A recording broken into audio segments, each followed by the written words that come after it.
அதல்ல. நாம் அனைவரும் கடந்த ஆண்டு பலவித தொல்லைகளாலும், கடன் தொல்லைகளாலும் மாட்டிக்கொண்டிருப்போம். என்ன செய்தாலும் அதிலிருந்து நாம் வெளியே வர முடியாமல் தவித்துக் கொண்டு மீண்டும் மீண்டும் தொல்லைகளிலே மாட்டிக்கொண்டிருக்கின்றோம். இதிலிருந்து நாம் அனைவரும் வெளியே வர வேண்டும் என்றால் என்ன செய்ய வேண்டும்? என்ன செய்ய வேண்டும்? அதுதான் இன்றைய செய்தி. கவனமா பாருங்க. எஸ்ஐயா 56:1 ஆண்டவர் கூறுவது இதுவே. யார் சொல்றாரு? யார் சொல்றாரு? கட்சி தலைவர்களா? பக்கத்து வீட்டுக்காரனா?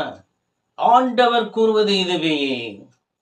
நீதியை நிலைநாட்டுங்கள், நீதியை நிலைநாட்டுங்கள், நேர்மையை கடைபிடிங்கள், நேர்மையை கடைபிடிங்கள். நான் அளிக்கும் வெற்றி அண்மையில் உள்ளது. நான் அளிக்கும் வெற்றி அண்மையில் உள்ளது. அப்ப இதெல்லாம் செஞ்சாக்கா அவருக்கு நமக்கு வெற்றி கிடைக்கும். கடந்த நாள் பல தொல்லைகள் எதை செஞ்சாலும் நமக்கு ஃபெயிலியர், தோல்விதான் கிடைக்குது.